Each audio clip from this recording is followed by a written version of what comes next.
Rubber skill YouTube சேனலில் மற்றும் ஒரு புதிய காணொளியில் உங்கள் அனைவரையும் சந்திப்பதில் மிக்க மகிழ்ச்சி அடைகிறேன்.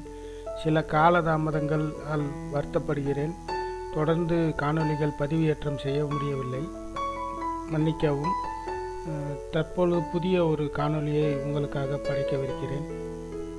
தொடர்ந்து உங்களுடைய ஆதரவை தருங்கள், சப்ஸ்கிரைப் செய்யுங்கள், லைக், கமெண்ட் மற்றும் ஷேர் பண்ணுங்கள்.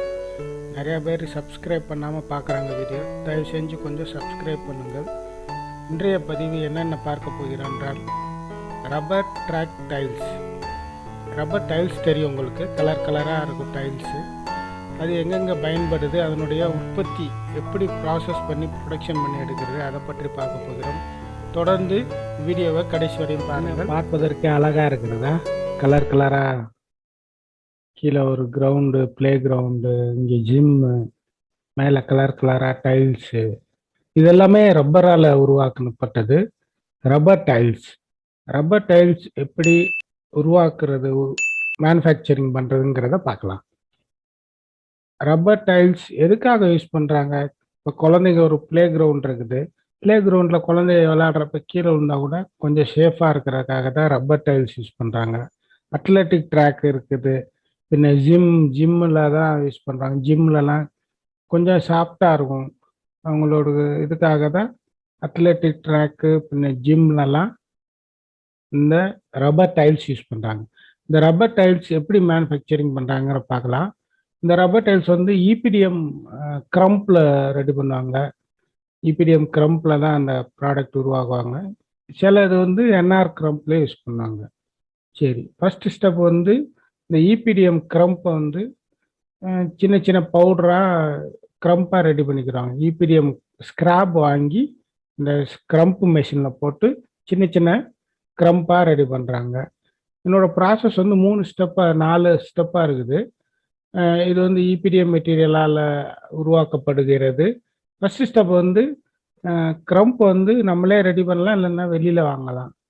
ரெண்டாவது ஸ்டெப் வந்து இது ஃபார்முலேஷன் வந்து 90% க்ரம்ப், 10% வந்து PU பைண்டர்.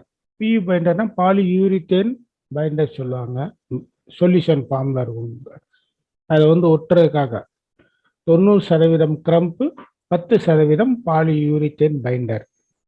மிக்ஸ்டு இந்த சிக்மா டைப் மிக்சர். நம்ம நார்மலாக 2 ரோல் மில், பேன்பரி மிக்சர், நீடர்லாம் பார்த்துருப்போம் ரப்பர் காம்பவுண்ட் மிக்சிங்கில். இதில் வந்து ஒரு பைண்டிங் மிஷின் சொல்லுவாங்க, பிளெண்டர் சொல்லுவாங்க, சிக்மா டைப் பிளெண்டர். 10லேருந்து 15 நிமிஷம் இதனோட மிக்சிங் டைம், ஸ்லோ ஸ்பீடாக இருக்கணும். மூணாவது ஸ்டெப் வந்து மெட்டீரியல் வந்து கரெக்டாக அந்த மோல்டில் வந்து போர் பண்ணி எடுத்துருவாங்க. போர் பண்ணி கரெக்டாக அந்த கேவிட்டி ஃபில் பண்ணி வச்சுட்டு ப்ரெஸ்ஸில், நம்ம ஆர்டினரி கம்ப்ரெஷன் மோல்டிங் ப்ரெஸ்ஸில் வந்து க்யூர் பண்ணி எடுத்துருவாங்க. டெம்பரேச்சர் வந்து 160, 10லேருந்து 15 நிமிஷம் க்யூரிங் டைம். இது வந்து ரப்பர் டைல்ஸ் க்யூரிங் சொல்கிறான். Your floor tiles ready. Cure பண்ணி எடுத்த பிறகு உங்களுடைய டைல்ஸ் ரெடி. அதை க்யூர் செக் பண்ணி, ப்ராடக்ட் வந்து QC செக் பண்ணி அதை வந்து பேக் பண்ணி எடுத்துருவாங்க. அப்ளிகேஷன் பார்த்தோம்னா ஜிம்மு ஃப்ளோரிங், ஸ்டேடியம் வந்து ரன்னிங் ட்ராக் மற்றும் பல விதத்தில் இந்த ரப்பர் டைல்ஸ் வந்து யூஸ் ஆகுது. ரப்பர் டைல்ஸ் வந்து ஆல்மோஸ்ட் இதே தான். நம்ம இப்போ பார்க்குற ப்ராசஸ் வந்து ட்ராக், அதாவது ரப்பர் ட்ராக் வந்து கண்டினியூஸாக ஒரு லென்த்தி ரப்பர் டைல்ஸ் ட்ராக் சீட்டு பார்க்கலாம். ஏற்கனவே EPDM வந்து க்ரம்ப் பண்ணி எடுத்து வச்சிடும். அந்த EPDM க்ரம்ப் வந்து என்ன பண்ணுவோம், ஷீவிங் மிஷினில் போட்டு சலிச்சு எடுத்துருவோம். ஷீவிங் மிஷின் சைஸ் படி கொஞ்சம் அதை சைஸ் பிரித்து கரெக்டாக ஷீவ் பண்ணி சலிச்சு எடுத்துருவாங்க. சலிச்சு எடுத்தது போக கொஞ்சம் பெரிய க்ரம்ப்லாம் என்ன பண்ணுவாங்க, மறுபடியும் கொடுத்து அதே க்ரம்ப் மிஷினில் கொடுத்து மறுபடியும் க்ரம்ப் பார்க்குவாங்க. அகெயின் கோயிங் ஃபார் ஷீவிங், மறுபடியும் சலிச்சு எடுத்துட்டு பெரிய சைஸ் அவ்வளோ மறுபடியும். இது எதுக்காகனா இந்த க்ரம்ப் வந்து ஒரே சைஸ் இருக்கிறதுக்காக தான் இந்த ப்ராசஸ்.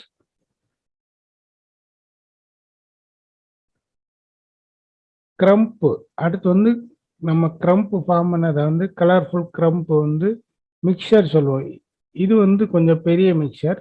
பிளெண்டர் சொல்லலாம். பிளெண்டர் வந்து அதில் போட்டு நம்ம மிக்ஸ் பண்ணி எடுக்கிறோம்.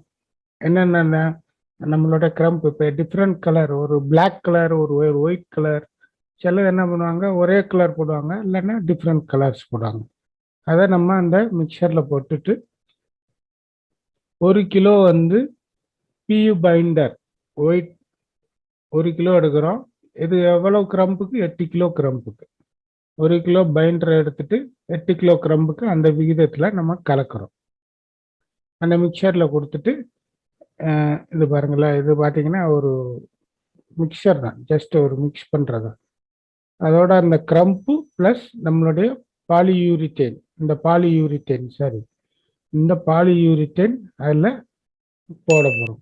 போட்டோம்னா பிளெண்டிங் ஆகும். ஒன்ஸ் பிளெண்டிங் ஆயிடுச்சுன்னா அதெல்லாம் நல்லா கலக்கி ஒரே மாதிரி ஈவன் ஆன பிறகு என்ன பண்ணுது, அந்த க்ரம்பை வந்து மோல்டுக்கு வந்து ஃபில் பண்ணும். இந்த பாருங்க, இந்த மெட்டீரியல் வந்து கன்வேயர் மூலமா இந்த மோல்டுக்கு உள்ள டிரான்ஸ்ஃபர் ஆகுது, மோல்டு உள்ள போகுது. இந்த மோல்டு உள்ள போன பிறகு என்ன, இந்த மோல்டு ஃபுல்லான பிறகு மோல்டு ஃபில் ஆன பிறகு அதை என்ன பண்ணணும், டைட் பண்ணி க்ளோஸ் பண்ணணும்.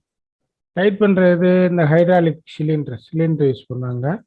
இந்த சிலிண்டரை வச்சு ஸ்லோவாக ப்ரெஸ் பண்ணி ஒன்ஸ் அந்த பொசிஷன் ரீச் ஆன பிறகு போல்ட் நட் போட்டு அந்த ஃப்ளாஞ்சை இந்த இதை வந்து டைட் பண்ணிடுவாங்க, க்ளோஸ் பண்ணி டைட் பண்ணிடுவாங்க. எவ்வளோ ப்ரெஷர் இருக்குவாங்க? 31.5 மெகா பாஸ்கல், 321.21 kg/cm².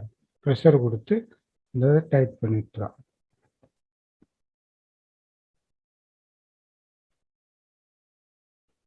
டைட் பண்ண பிறகு போல்ட் நட் போட்டு டைட் பண்ணுறாங்க. எதுக்காக? அந்த மெட்டீரியல் வந்து வெளியில் வராமல் இருக்கிறாங்க. கேவிட்டி ஃபில் ஆயிரும் அந்த மோல்டு ஃபில் பண்ண பிறகு. அதை அப்படியே என்ன பண்ணுவாங்க, ஷிஃப்ட் பண்ணி 24 ஹவர்ஸ் ரூம் டெம்பரேச்சர்லேயே வெல்கனேஷன் பண்ணுவாங்க. இது வந்து க்யூரிங் தேவையில்லை, ரூம் டெம்பரேச்சர்லேயே 24 ஹவர்ஸ் அந்த மோல்டு வந்து அப்படியே ஐடியில் வச்சுருவாங்க. 24 ஹவர்ஸ் முடித்த பிறகு அதை மோல்டு ஓப்பன் பண்ணி இந்த ப்ராடக்ட் இது மாதிரி இருக்கும், சரிங்களா? இது மாதிரி ஒரு ரப்பர் ப்ராடக்ட் வரும், ரப்பர் ரோலர் மாதிரி, பெரிய சைஸ் ரோலர் மாதிரி வரும். அந்த ரப்பர் கியூடு ப்ராடக்ட் எடுத்துகிட்டு போய் மிஷினில் ஃபிக்ஸ் பண்ணி, வெர்லிங் மிஷின் சொல்லுவாங்க இதுக்கு. வெர்லிங் மிஷினை ஃபிட் பண்ணி 2 சைடு ஃபஸ்ட்டு கட் பண்ணி எடுத்துருவாங்க. 2 சைடு நல்லா கட் பண்ணி எடுத்தப்போ கரெக்டாக செட் பண்ணி அந்த 2 சைடு ஈச் காலம், இந்த சைடும் அந்த சைடும் சைடில் கட் பண்ணி எடுத்துருவாங்க. இந்த இதுதான், இந்த சைடில் அந்த சைட்லையும் கட் பண்ணி எடுத்த பிறகு அட்ஜஸ்ட் டிஸ்டன்ஸ் ஈக்குவலாக இருக்கான்னு பார்த்து கரெக்டாக செட் பண்ணணும். லேத்தில் எப்படி செட் பண்ணுறோமோ, ஒரு ஆப்ஜெக்ட் செட் பண்ணுறாங்களா லேத்தில், ஒரு ராடு இதை செட் பண்ணுறப்ப கரெக்டாக 0 எரரில் வச்சுற மாதிரி இதுலேயும் கரெக்டாக 0 வச்சு அட்ஜஸ்ட் பண்ணணும். லெஃப்ட் ரைட் கரெக்டாக பார்த்து அட்ஜஸ்ட் பண்ணி எடுத்துருவாங்க. நெக்ஸ்ட் இந்த கட்டிங் மிஷின் என்ன ஆகும், கண்ட்ரோல் பண்ணி கரெக்டாக சென்டரில் வச்சுட்டு அந்த நைஃப்லாம் கரெக்டாக பொசிஷன் பண்ணிட்டு சிஸ்டம் கண்ட்ரோல் பண்ணிடுவாங்க. ஆன் பண்ணிவிட்டு எவ்வளோ திக்னஸ் போகணுன்றத கட் பண்ணி ஸ்டார்ட் பண்ணிட்டோன்னு வச்சுக்கோங்க. கரெக்டாக ஈவனாக இந்த ஷீட்டாக ஃபார்ம் ஆகும், ஷீட் மாதிரி வரும். ஷீட் மாதிரி வரப்போ என்ன ஆகும், எவ்வளோ லென்த் வருதோ ஃபுல் லென்த்துக்கு நம்ம கட் பண்ணி எடுத்துருவோம். கட் பண்ணி எடுத்த பிறகு கஸ்டமர் என்ன இப்போ ரெக்குயர்மெண்ட் கேட்குறாங்க, இப்போ 1 மீட்டரா 2 மீட்டரா இல்லை 5 மீட்டரா, அதுக்கு தகுந்த மாதிரி நம்ம அந்த லென்த் படி கட் பண்ணி எடுத்துடுறாங்க. கட் பண்ணி எடுத்துட்டு தென் ரோல் பண்ணாங்க. அது மாதிரி ரோல் பண்ணி பேக்கிங்கில் மேலே பாலித்தீலின் கவர் போட்டு அழகாக பேக் பண்ணிவிட்டு ஸ்டோரேஜ் எப்படி பண்ணுவாங்க, இதுதான் ஸ்டோரேஜ். பாருங்க, நிற்கிற வசமாக இருக்கணும். இந்த மாதிரி படுக்க வசதியில் ஆகக்கூடாது. எதுக்காக படுக்க வசதினா கம்ப்ரஸ் ஆகும். கம்ப்ரஸ் ஆச்சுன்னா இந்த ப்ராடக்ட் கஸ்டமர் போய் சேர்றப்போ ஒரு பக்கம் அழுத்தமாயிடும். ஸோ ஸ்டாண்டிங் பொசிஷனில் இது மாதிரி பேக் பண்ணி அழகாக அதை க்ளோஸ் பண்ணி கஸ்டமருக்கு டிரான்ஸ்போர்ட் பண்ணிடுவாங்க.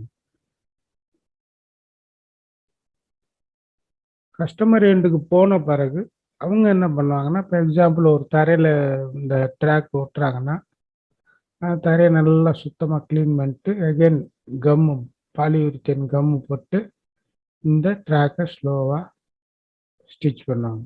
சரி, பேஸ்ட் பண்ணுவாங்க. தேங்க்ஸ் ஃபார் வாட்சிங். மற்றும் ஒரு புதிய காணொலியில் சந்திக்கலாம். ரப்பர் ஸ்கில் யூடியூப் சேனலுக்காக உங்கள் வீரமணி. நன்றி, வணக்கம்.